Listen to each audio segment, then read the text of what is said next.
The militant there they terrorised the Papua New Guinea government. Storm surges Being based in Bougainville. Finding riches. 20 years at the helm. Sean Dorney, in Rabaul. Sean Dorney, on Manus Island. Sean Dorney, Port Moresby. I spent 3 terrific years actually up there working for the NBC and ended up playing for the national side for 2 years, and on my last appearance captaining the Kumals, which was an extraordinary thing for someone who wasn't even a citizen of the country.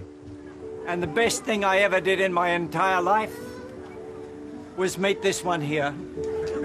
My wife, Pauline, I took an immediate interest in her, which for some time she did not reciprocate. But eventually, I broke her down, and we ended up getting married in 1976, and we've got 2 kids and now 3 fabulous grandkids. So it's been a wonderful relationship, and Pauline's been an absolute tower of strength.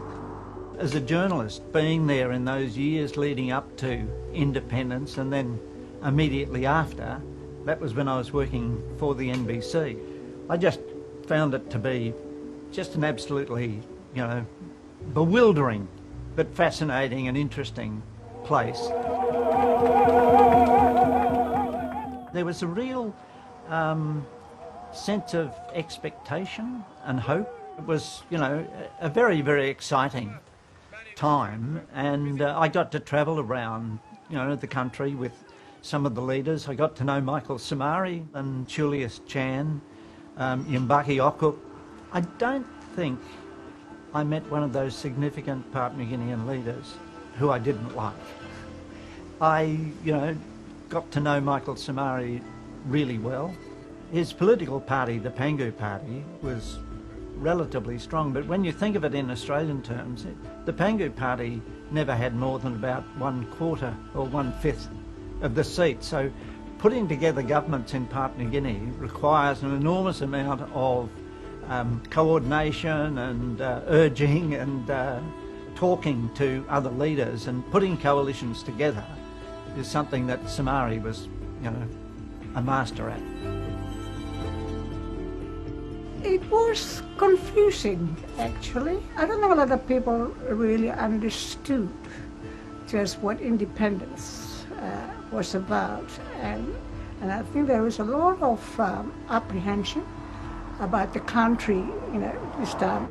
Oh, there was a real reluctance from many of the highlands provinces to move that rapidly to independence, because the highlands was opened up, to the outside world much later than the coastal areas. The most memorable was covering changes of government, but also I suppose some of the big stories that I covered up here involved natural disasters. I got up to cover the volcanic eruption in Rabaul, which was just absolutely extraordinary. 36 hours of violent volcanic activity has left most of Rabaul covered by a thick layer of ash. Tsunami that hit Itapi, near the border with Irian Jaya, was caused enormous devastation. You could see that people who had lost not only lives of their loved ones, but everything else as well had just been swept away. It's got enormous natural resources, Papua New Guinea, and one of the greatest natural resources it's got, of course, are its people. It is just so diverse. It's just, I think, the most interesting place on earth.